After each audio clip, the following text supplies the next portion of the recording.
that's awesome. So, okay, next is Alex and Natalie. Are both of you presenting together? Just Alex with Andromeda. And I'll let him do the introduction, so a round of applause when he comes up.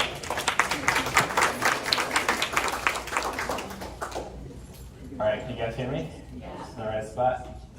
All right, thank you, Doug. So, my name is Alex. I'm the founder of a company called Andromeda, and we do analytics and marketing. Do you wanna? Oh, sorry, It's up there. Okay. My bad. So here's what we're going to talk about today. First, I'm going to lose you with 3 boring text-based slides, and then I'm shortly after going to win you back with some slides with big text and images and cash exchange. I'll lose you again with math formulas, and then hopefully bring you back around with some wisdom and things we can use today. So a little bit about me. I'm originally from Wisconsin. I grew up and went to school there. I originally went to school as pre-med, but I didn't like the idea of going to school for 14 years, so I switched to chemistry, and I worked as a research chemist for most of my career. Eventually, I was awarded a grant by the National Science Foundation to go work at a research institution in India, where I focused on natural product chemistry, so taking things that occur in like rainforests, for example, to have some therapeutic benefit, figuring out how to make them in the lab. That's what we did. Unfortunately, while I was there, I realized that I didn't want to be a research chemist. I actually wanted to, there was a division there that focused on taking our reactions and spinning up a company and figuring out how to solve like a real world problem and more the economic side of it. So that was more interesting. I came back to school, picked up an economics double major, ended up working at a startup. Actually, one of the factors is, ironically, they paid the most. I made like $13 an hour working at a startup instead of minimum wage, so that was great. Realized I was pretty good at startups, ended up building another one, a tech-enabled service with some other students I met through that, working at a startup program, and it turned out pretty good. Didn't really make any money, but I kept us out of the bars on Friday and Saturday, so that was pretty great. Hindsight, I feel like as entrepreneurs, sometimes it seems random that we kind of stumbled into whatever we're doing as a business, but in hindsight, I feel like I've been built to do analytics for most of my life. So before Andromeda, I originally took a job at a really large corporation doing web analytics. That's where I learned kind of the back end of this, like database architecture, SQL, things like that. I left after about a year. Corporate and I didn't really get along. I worked at a hyper-growth startup out of the Bay Area called TopTal. They're basically the Tesla of Upwork, or like on-demand freelance talent, really high quality. So I worked there for about 3 years. Eventually, I led the enterprise growth team, and we had to sign some really cool clients. When I started, TopTal was doing about 60 million a year, and when I left, they were doing over 200 million. So I got to see a significant amount of growth during that time period. When I left TopTal, I started working as kind of this fractional head of growth, head of marketing, and just like an independent freelance consultant through my network and friends, referrals, things like that. On the marketing side, it was pretty hit or miss, and honestly, I was pretty spoiled at TopTal. We had great analytics systems. No matter where we were acquiring customers and the value of those, we could clearly see that relationship. So I was really spoiled, and when I went into companies, they didn't really have this. It was really kind of shooting in the dark. The systems weren't really communicating with each other. We couldn't get a clear relationship between our investments and our returns. So that's when I started leading with building analytics systems, and what I would need to build is what I would need to do like really effective marketing anyways. So it was a pretty natural flow to build that. And through that process on the analytics side, developed a process that could really be scaled, and that's what gave birth to Andromeda here. So I call it following the dollar, right? So as a business, we spend money and we want to make money, and hopefully the money that we make is more than the money that we spend. And so to kind of illustrate like normally how this works, maybe with a marketing agency, does anybody have a dollar on them? Just a dollar. I do. Anybody have one? What about Bitcoin? I'm not set up to accept Bitcoin at this point, but give me a week. So Erin is a business, and Erin is going to work with a marketing agency, right? And a dollar's a dollar. And so what normally happens is, Erin will give her $1, and the marketing agency or marketing department will, be like, okay, great, I have $1, and hopefully something great happens. Hopefully you get something back. So in a perfect world, Erin, right, you give me $1, and here's $5. Oh, sweet. Right? So that's great, right? But ultimately, the point is, we didn't know that was going to happen. Generally, without analytics, we're kind of flying blind. And so what good analytics does, it essentially creates this cash machine with effective analytics. No matter where we're acquiring customers or how they come to us, I would have been able to tell you with a high degree of certainty that you were going to get $5 back. And now how often would you make that trade? As much as you could. Everybody would, right? And that's the core tenet of growth in a business. And so if I was going to architect an e-commerce company today, this is what I would do. We have clear acquisition channels. We have one storefront. Maybe we sell subscriptions, so we use the Shopify plugin called Recharge. We have email marketing retention to Klaviyo, and all of this data is pushed to Google Analytics, where we can clearly see where our traffic is coming from, what they're buying, what they're worth, are they coming back or not, and then we feed this data back into our acquisition channels to optimize, right? That's the perfect scenario. The next slide I'm going to show you is an actual client of mine that I'm trying to work through, and this is why there's a whole business around this. So here's kind of what they look like. They have, 4 solid acquisition channels. They have 2 storefronts, so WooCommerce, which actually governs also a membership platform, so there's another software that does that. But they also push to a Shopify store. The processing and subscription tool is called Pinwheel. The data that we're actually using comes from Stripe and Square. They have 2 processors for some reason, but we have to capture that data. And then ultimately, we have subscriber data and repurchase data that's coming from ActiveCampaign, which is an email marketing software. And then we have to take all of this data, unify it in some way so we can generate some analytics that we visualize in Tableau, right? So you can see the technical chain of events and how data moves from all of these different platforms gets pretty complex. And so when we follow the dollar, we're spending, in a time period, we spend X amount of dollars on Google Ads, and ultimately what we care about is how many dollars we get on the back end. And so there are a lot of steps in between, and that's really what the analytics side of Andromeda does. So we follow the dollar through these systems. So there's 2 parts of us, actually. So the first is the analytics side of it, right? Ultimately, what we're focused on is measuring lifetime value. So the $5 that I gave back to Erin is the value of the customer we acquired with the $1 that she gave us. Work with all modern tech stacks, so all the paid media platforms. However, companies are digitally acquiring customers, CRMs or email marketing tools, databases, ETL, which is a database term, but not super relevant here. And honestly, we're artists. And even though we seem engineers, I see art as beauty within constraints. And when a business has these existing systems, it's not realistic for us to ask them to change to a totally different architecture. The whole business is built on Shopify and these systems. It doesn't make sense. So we have to figure out a way, given a finite limit of what we can work in, and figure out how to move the data from one point to another. We are a distributed team, and ultimately, it's something I took from top down. We're founded on principles of excellence. What we do is world class, and if it's not, then I don't want to ship it to a client. The other side of what we do, and this is the marketing side of it now, is I've formed a coalition over the years of these world-class marketing partners. And so it's not realistic for me as an individual, even if myself or the engineering team is building these systems, we can't then do the marketing. And so I've formed paid media teams, SEO teams, email marketing teams, conversion rate optimization, everything across essentially the marketing side of it. And so we also do free matching, right? I have this network, I might as well put it to use. It generates conversations and it works really well. So we do matching as well. To simplify this even further, analytics in 3 steps is we'll unify all the systems, calculate lifetime value across meaningful sources and dimensions. Then we determine what simply the biggest driving factors of lifetime value are, and then all we do from there is identify areas of poor and excellent capital efficiency by relating this lifetime value data to spend. That's it, right? And then we make decisions and optimize from there. This is mutable, of course, over time, so it requires pretty constant optimization from the marketing or business owner, whoever is doing that. But if we can provide clear visibility, they're in good shape. Most common question I get, and hopefully something you guys can take away from here, is what can I do today to make more data-driven decisions? So we'll talk through a couple of formulas and what they mean, why they work, and how you can utilize this. So the most simple formula for analyzing the success of an e-commerce business is, in a time period, we have a certain amount of visitors that come to the site. We convert a percentage of those visitors into customers, and each order has an average order value. If you are a service provider, just substitute that with the average contract value. It's essentially the same thing. And if we multiply these numbers together, we get revenue.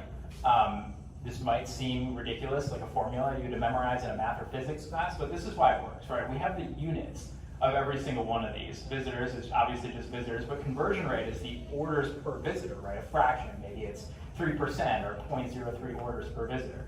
So what actually happens is these units cancel out and we can balance an equation. And through this process, you can effectively derive any equation that you find relevant to your business by looking at the units. So let's put some numbers here to make it more tangible. If I get 1,000 visitors in a day, and I convert 3% of those visitors into orders, and each order is worth about $200, then I'm gonna make $6,000 in that day, right? This is, with good analytics, and even with bad analytics, you can create a spreadsheet and have each row is a day, and then visitors or conversion rate, right? And then you can multiply this out no matter what. And what this actually does is gives us a baseline upon which to optimize, right? So maybe we do a test or we implement a new experience that allows us to add like an insole. If we're selling shoes, right? We can add a one-click upsell in a Shopify store and sell an insole with some orders. What this does is it moves average order value to about 220, right? And so we can see how the one individual variable contributing to revenue increases both sides of the equation. And maybe we simplify our checkout as well. So then maybe our conversion rate moves from 3 to 4%. So then our revenue is also reflected there. And so good analytics allows us to structure these tests and measure these trends over time so we know what's working and what's not working. Again, for an excellent capital efficiency. Another formula is what I like to call the growth coefficient. So if you're an investor, if you work at a bank, you've probably heard these acronyms before. CAC LTV is simply like the civil driving factor of growth. Customer acquisition costs and lifetime value. So if I pay $100 to acquire a customer, and over time they are worth $250 to me, my CAC LTV is 2.5. The cash machine example, for every $1 you put in to acquire a customer, you're getting $2.50 back. You reinvest the money, pay your overhead, business grows, it's a churning mechanism. How do we take that e-commerce formula and relate it to lifetime value? Well, we take our average order value, or the amount of dollars per order, and then a retention value, so how many orders does each customer give us, and then that will give us kind of a proxy or approximate value for lifetime value. Again, the units cancel out, dollars per customer on both sides of the equation. So taking our AOV from before, we have $220 AOV. Each customer gives us 2.5 orders over the lifetime. The amount of value per customer we have is $550. Well, that's very useful information. Maybe we have a 50% margin, therefore we have $225 of profit. We know that we can pay less than that amount of money to acquire a customer. It makes it pretty straightforward. Again, maybe we do a test here and we implement email marketing campaigns. We push this orders per customer value up to 3.5. Increases our lifetime value as well, more margin. We can pay to acquire more customers. That mechanism starts churning faster. Some things I've learned along the way here. So data are not statistics in a vacuum. When we treat these numbers as just numbers in a spreadsheet, we lose the human element of it. All data are humans making human decisions, and we can't lose that story. So whenever we're looking at data or trends, we have to figure out like what is the actual customer doing. As a service provider, we have to remember it's okay to say no to a prospect. If you're not sure that you can deliver a great experience, then it's okay. It's not worth the stress, the anxiety, the poor experience, the disputes. In business, referrals, right, thinking about CAC LTV ratio, referrals are $0 customer acquisition cost, meaning that ratio is infinite. In the sales process now, some things I found very effective are always give a client a next step. If you're on a call, set up the next call on that call, check in a week, or say by Friday, the 11th of June, I'm going to send you the statement of work for you to review, and then from there, you can get back to me, let me know if it works or not. Always give people a next step. I've learned that process is key. Not just for handing it off to other folks you hire and giving them the tools to be successful, but to demonstrate authority, right? Like if you're going through a process with a prospect and they pick up on you don't know or you're not totally confident what you're doing, it's not going to result in a sale. It doesn't really give a good vote of confidence. So before you go into a sales process, clearly figure out what those steps are in order to capitalize on and be successful. So not just when you hire others, but for yourself. And something, this is so funny that I love seeing, this is always online stores and sometimes restaurants do this, but always make it easy for people to give you money. Like if I'm on a restaurant's website and it's not apparent where your menu is, like that's ridiculous. So if they're, if I can't click a button that says buy now, if you sell a product or a service, you gotta have that. And then yeah, just some next steps for me. So things I really care about is our data literacy.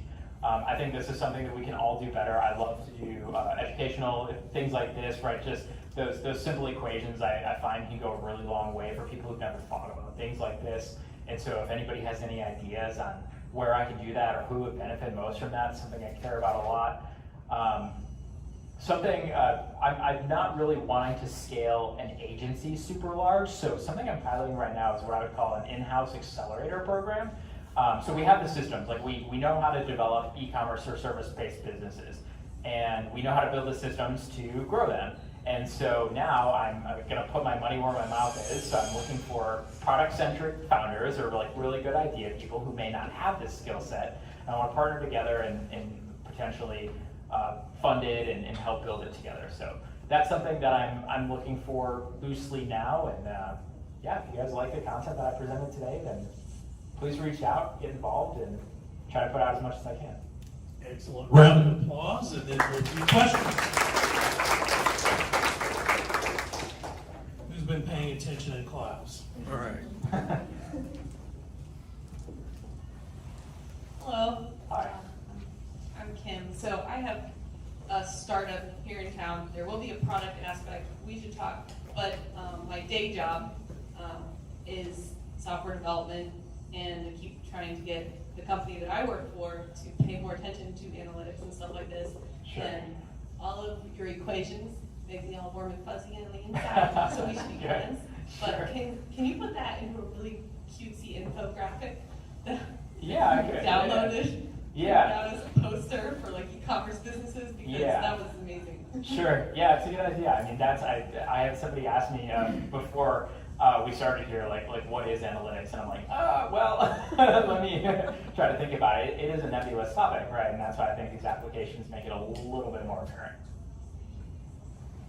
I would actually call analytics the dashboard of profitability. That's a So my question would be, what is your ideal size of business and that makes sense to partner with you on that? At what level does an online business ready for that? Yeah, that's a good question. So I would say size is not always the best determining factor for something like this, but what I would call product market fit. So if a product has existed and we know who some of the better customers are, we know people who have these longer term relationships with the business, if they have a product that people like and it's not super all over the board or not like these really hacky tests, that's a better indicator. Where if I walk up to somebody on the street and they're fit a certain profile, I know that they're probably interested in the product. That's what I would look for. Anybody on this side got a question? Are we good? Paul? So if someone's just starting to get a product put out, I mean, is this something that's helpful, or does it need to be up and running, and so you have numbers to work with? I would say it has to be up and running to a certain point. More than anything, just to eliminate any like supply chain issues, right? Because like obviously this is a scale problem where, I mean, when I come into a business, the way I think about it is I can generally make things off the bat like 10 to 20% better. And so if somebody's doing $100,000 a year in revenue, 20% better may not warrant the cost of the partnership. But if somebody's doing $500,000, 20% better definitely warrants the partnership. And so right off the bat, there's some multiple there of return. Good deal. Anybody else? He's closer. Sorry about that. I don't think I'll be too long. So, on your website, as Kim, right, was talking about earlier, how do you make it easy easy for, you know, a potential customer to understand what you do. I'm thinking like 3-minute videos that were mentioned earlier for Dustin, or short blog posts that help me, a simple person, understand this apparently complex process that you do. Yeah, it's a good question. Because there's not really a good one-size-fits-all in analytics, more often than not, the thing I lead with is, if you've ever felt like you didn't have a good handle on your data, or you didn't trust the numbers you're seeing, let's just have a conversation. No pressure. Like, let's just help understand. And with a new potential client anyways, I'll end up spending hours with them just combing through the data to see what our baseline even is, to make sure I can help them.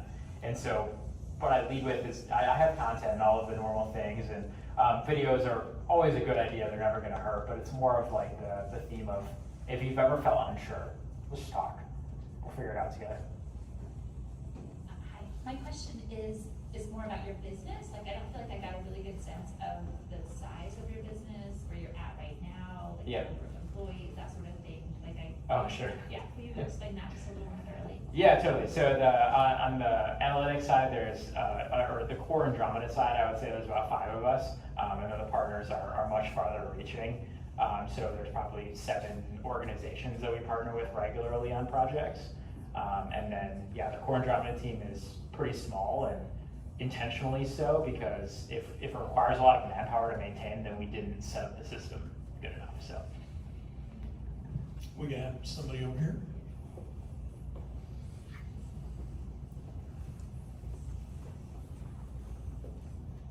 Can you maybe suggest some sort of a program that I can do all of my inventory and my costs and things like that, so that I can compile information to get to the analytical part? Sure, that's a good question. Without knowing a ton about the setup, and without going into too much detail, I think that, are you selling products or? Yes, and Okay. services. So on just like the out-of-the-box version of Shopify, when you enter all of your SKUs, you'll have like a COGS thing that you can set up, where every product that you sell, essentially when the orders database is created, every line will be a sale, and one column will be COGS if you've set it up. And then you can just go into the Shopify orders report, and then you'll see that profit or net area on top of that too. So I would just Google like where to add COGS in Shopify, and then in the reports area, just go to orders, and you'll see that there. And that would actually include all of my costs? Are we talking about cost of goods sold, like the cost of the product? Cost of creating the products. So when you create products, maybe I'm misunderstanding, but when you create products, is this something that it has like labor costs, material costs? Material costs. That kind of gets into the supply chain side of it, and it's definitely not my zone of genius, so I don't want to lead you astray. I was just wondering if there was something that included all of the aspects to get to a point where I can actually get the analytical data compiled. Sure. I don't have a good answer for you, I'm sorry, but Well, I didn't know if you'd be able to help me with that anyway, but if anybody else has a suggestion. anybody, when I said I was looking for partners for the in-house program who are experts in product and supply chain, it's definitely, supply chain is not something I'm super well versed in, so. Probably others though, definitely. Okay, anybody else? Okay, I think that wraps it up. Thank you. Round of Cool, applause. thank you. You know, the other